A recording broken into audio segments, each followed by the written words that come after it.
Welcome to Healing Scars with Pastor Burton.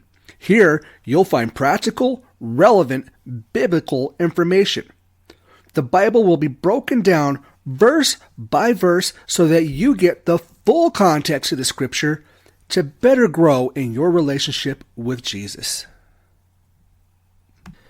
Hey everybody, welcome back to the Sanctuary. It's great to have you all with us. And for those of you who are tuning in for the very first time, let me just take a moment to say welcome. It's great to have you as well. Now, last week we took a short break from our Centurions series, and this week we're jumping right back into it.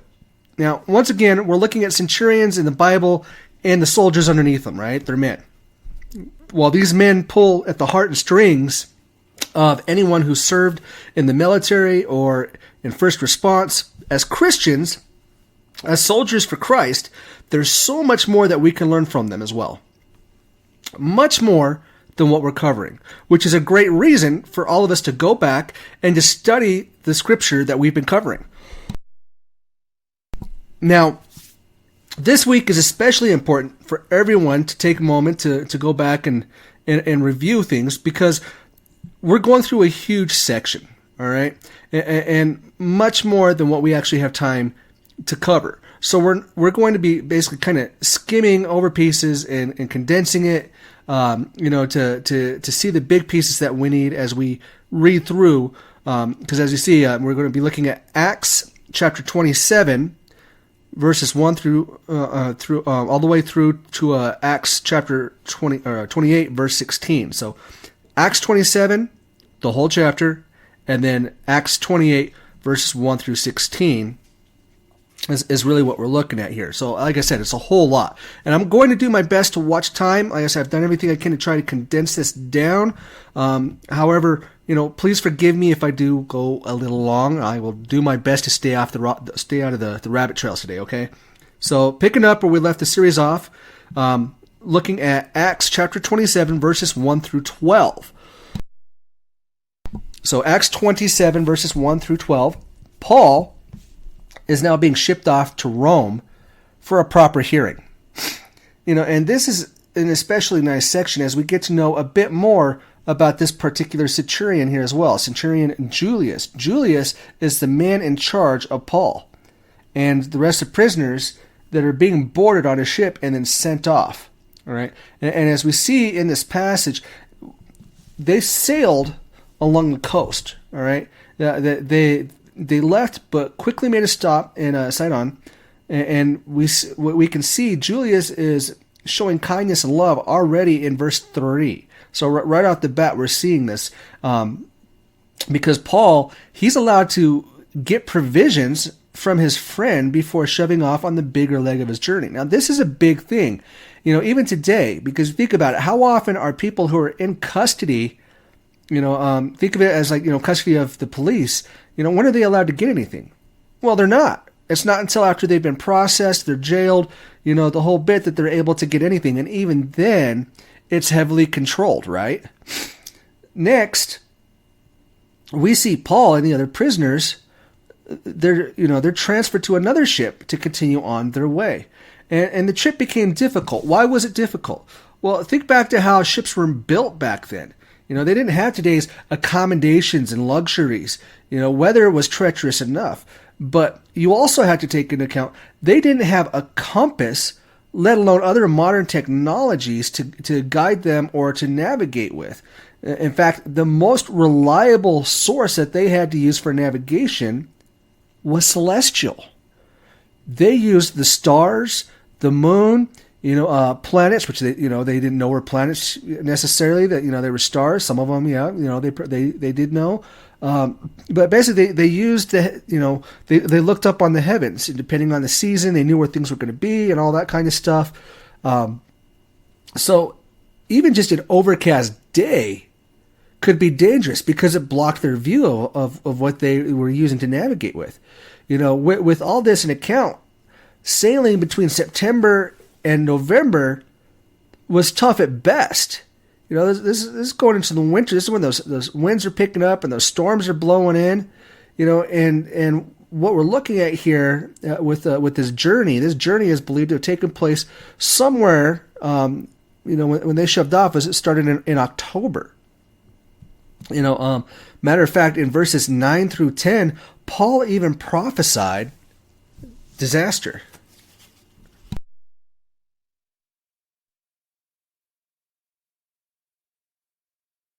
Now, excuse me there. I hit my mute button. I won't blot your ears there. All this wind and everything, my allergies are going absolutely bonkers, so excuse me. Julius, he heard Paul.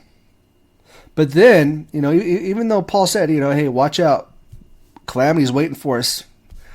Well, Julius, being a centurion, being a man of many years, being experienced the whole bit, he did what anybody in his shoes would do. He consulted with the professionals. And when we want an opinion on something, that's what we do, isn't it? We call plumbers, we call electricians to look at things and to give us estimates. Something goes wrong with the car, we take it to a mechanic. You're not feeling well, so you go to a doctor, right? So Julius did what any logically thinking person would do. And he consulted with the ship's owner and its pilot, by today's standards, we'd say the captain, who felt, these men, they felt the conditions were good enough to make a run for Crete before they had to dock for the winter, right? Before the weather got just too bad. And Julius accepted their opinion. And why wouldn't he? I mean, they are the professionals after all, right? They know what they're talking about. These are tried and weathered seamen. They've been tested. Now, and this is important because he was guarding Paul, a professional in his own right. He was doing what he needed to do to ensure the safety and the provision for for Paul and the other people under his charge. He was responsible for them, and that's a lot to undertake. In the words of the Blues Brothers, he was on a mission from God, right? And when we get to the end here, you'll see why. If they couldn't continue to sail, he had to look into what other options were available, whether it was looking into other means of travel, lodging, whatever was needed. Warriors, they plan things. They have redundancies for when things go sideways, and things do go sideways. That's one of the guarantees. Nothing ever goes according to plan 100%. Something always goes sideways. All right. Now, moving into Acts 27, verses 13 through 26, the weather is favorable. So they shoved off and they started to make their run. And Paul's prophecy began to unfold before them. A storm had advanced on them, and it advanced with such force that they couldn't even fight it. Basically, they went adrift. They went wherever the storm pushed them, wherever the winds took them. They took preventative measures to try to stay afloat by rigging things of importance, cargo and other unnecessary items that were thrown overboard. They lashed things down to try to ensure the ship wouldn't fall apart. And after days of weathering the storm, the crew was at the point that they gave up hope.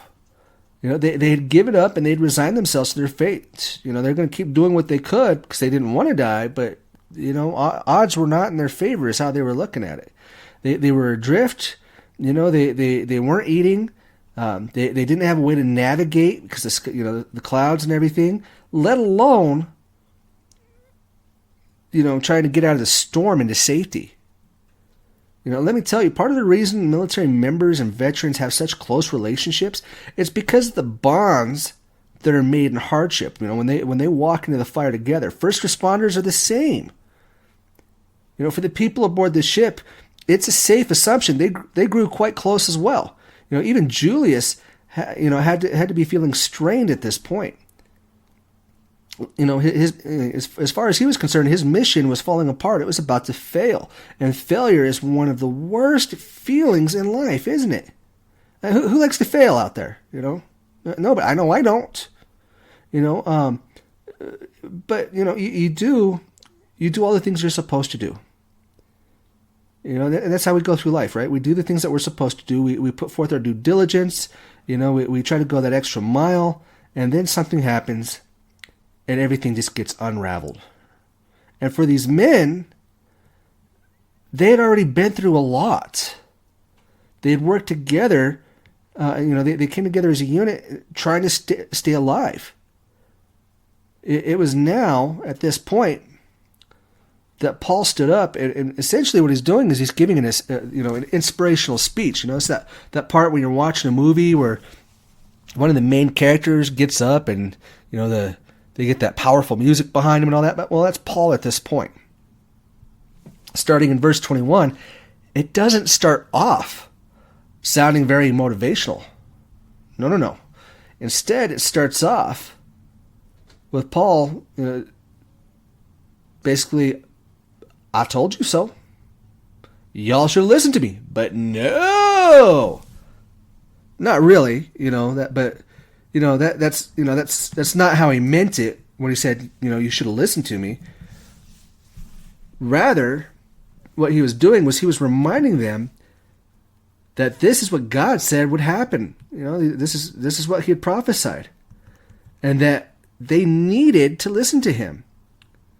They didn't before because they didn't know him, nor did they know God.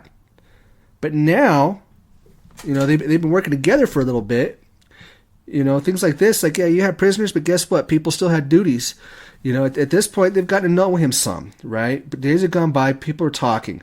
If you've ever been out someplace, even camp or something, you start getting to know people, right? Most of us, we go to the grocery store, and even cracking a joke standing in line, right? So you start getting to know people. You start talking. So, basically at that point, this is when Paul goes into the message that he'd received from an angel. That yes, the ship was going to be lost. They couldn't do anything about that. However, the good news was nobody would die. Now, for a lot of people, that would not sound very reassuring. It's like, yeah, you're going to lose your livelihood. The ship's going down, but guess what? You're still going to be alive. At least you still have your health. They didn't have, talking geckos or other insurance companies like we do now. So, sure, at least you'll lose everything, but at least you'll have your health. This isn't something anybody wants to hear, is it? So here at this point, we have a centurion, and several other soldiers, and they're in a dire situation, surrounded by men who are on the edge. And make no doubt about it. I mean, they're fighting for their very lives. So yeah, they're on the edge, and they're on a mission that appears to be in jeopardy at this point. It's not looking very good. The outlook is grim. And I don't care how strong you are. This is the type of situation that breaks really strong men, the strongest among us. All right, Acts 27 verses 27 through 42. Prophecy is coming in full send. Full send. All right. In the military, this is what we say: fire for effect. Light it up. Let's go. Notice in verse 27, the word tells us it's the 14th night. They've been in survival mode for a full 2 weeks at this point. And Julius has been next to Paul the entire time, right? In 2 weeks, being in danger, struggling and fighting to survive, these men have gotten to know quite a bit about one another at this point. Enough so that Julius is now listening and places value on what Paul has to say. So when the crew decided that they're going to try to sneak away in a lifeboat, basically abandoning the ship and everybody on board, when Paul spoke up, it was now with authority. What he said carried weight. And when he said that their lives were going to be forfeit unless they kept on the ship, unless they stayed on the ship, at this point, when he was talking, his word was not going to be taken lightly. It wasn't going to be taken for granted again. Get me once, shame on you. Get me twice, shame on me, right? Isn't that how it goes? At this point, like I said, they've been adrift for a couple weeks. They've been throwing things overboard. They've rigged things to keep the ship from breaking apart. They've dropped anchors. And they've been rationing their food. They really haven't been eating. So much so that in verses 33 through 38, Paul is telling them, hey, it's time to eat. The word tells us there were 276 men aboard that ship that had been fighting and facing death, nearly starving because they're rationing. They don't know how long they're going to be out there, right? And Paul has to stand up and be the voice of reason. The Lord's speaking to everyone through Paul and tells them, hey, wake up. It's chow time. You're starving. You guys have been out here for 2 weeks. You're getting weak. You need your strength. This is like when you're on a flight, and you think about it. If you've ever been on a plane, even just watch a TV, they have it down pretty tight. They tell you put the air mask on yourself first, and then help the person next to you. It comes down to this. You cannot take care of others if you can't take care of yourself. And at this point, they're being told, don't worry. You're going to live, but you're going to need your strength for the last leg of this journey. So it's time to dig in. The dinner bell's being rung. So after all this time, I will tell you, this is probably one of the best meals that they'd ever had. Now, this is going to be one that stayed in their memory for a long time. Granted, the whole ordeal was, but still. However, I want you to notice something. Look at verse 35. So in verse 35, before eating, Paul takes the food and he prays over it. He thanks God. He's pointing the way to God. Yes, he's setting an example of how to live, but he's doing it in a way that we all should, by thanking God for the blessing and the provision he's given, and then enjoying it. It's like they're already going through a hard time. During hard times, it's very easy to go into the whole woe is me type attitude. It's like, oh man, really? Come on, God, cut me a break. And in the midst of all this, Paul's saying, look, we have food. This is something to be joyful for. This is a blessing. So he's pointing the way to Jesus, and he's doing so in a way where he's not shoving it down people's throats, nor is he condemning anyone. He's simply giving praise to the Lord and then moving about his business, moving about his day. That in itself is a great example of how we can start sharing the gospel without putting people on guard. How can we show the same love to others as Jesus has shown for us? Well, this right here is how. And after everybody had their fill, basically they'd eaten all that they wanted.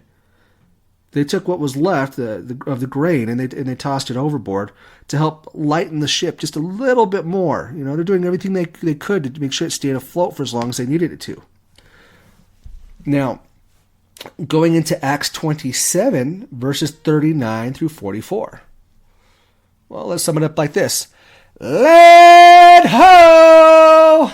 Right? It is now daytime and land has finally been spotted.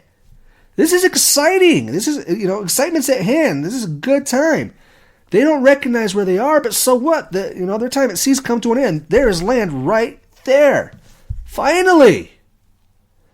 And just as Paul predicted, they ran the ship aground. Oh, happy day indeed.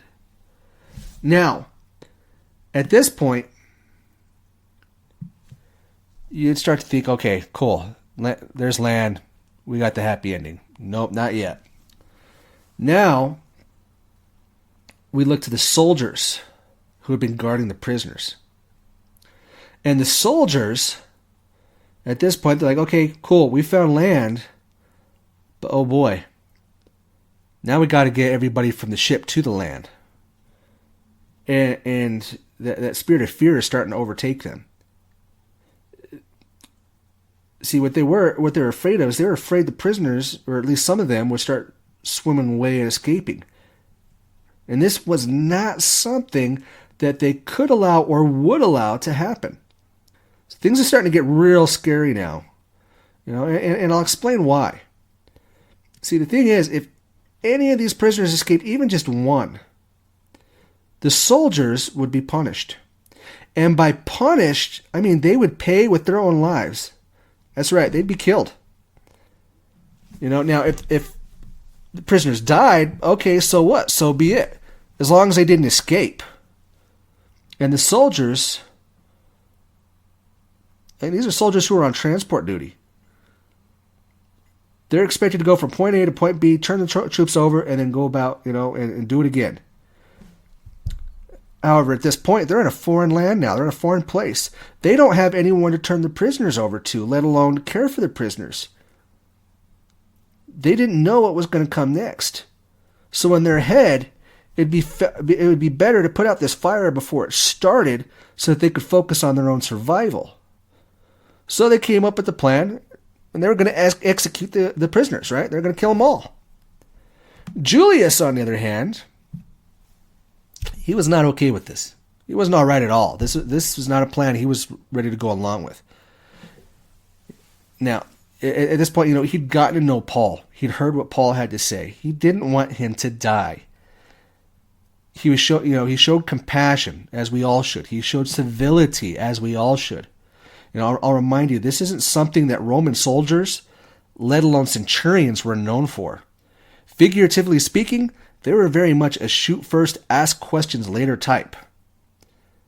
And clearly, Paul had made his mark on Julius. Now, fortunately, Julius was the ranking officer. He was the top of the food chain there, right? So he was able to make that call and nix the soldier's plan. Nix the soldier's plan, and he is thereby able to save Paul's life. Remember what I was saying earlier about God being at work. This is God hard at work. First, there's a prophecy that everybody would survive. And using Julius to save Paul and thereby the rest of the prisoners, that prophecy came true. Secondly, God is using Julius like this to spare Paul for the ministry he'd been told he would have in Rome as well. Remember, he was told that, it's like, you will testify for me in Rome. So a second prophecy is being fulfilled there as well. A further evidence that God keeps his promises. Julius, I said, he's a centurion. These were tough, rugged men. They're battle-tested, hardened, and he's showing humanity. And he continued to show humanity in planning on how everybody was going to get safely from the ship to the shore. And then as we see in Acts 28, verses 1 through 16, another 3 months have passed. Or do pass, before Julius' mission is finally completed. And that time, Paul has been placed in a position where he's able to perform many acts, many miracles. Now, while Julius isn't mentioned here, it's safe to assume that he stayed with him and stayed on mission. Because it wasn't like Paul could just walk in at the end and say, "Hey guys, I'm Paul. I'm supposed to be here for a trial. Can you hook me up? Where am I going? Where's my cell?" Right? Nobody would have taken him seriously. Like, really? Are you kidding? Are you joking? Get out of here before you get hurt. Yet, having a centurion there, on the other hand, to turn him over to local agents, well, that would have been exactly what was needed. So now, I know we spoke a lot about Paul here, which is important because we need the context of what was going on. But while Julius is only mentioned at certain points, his importance is not diminished. He was there. He was in the mix the whole time.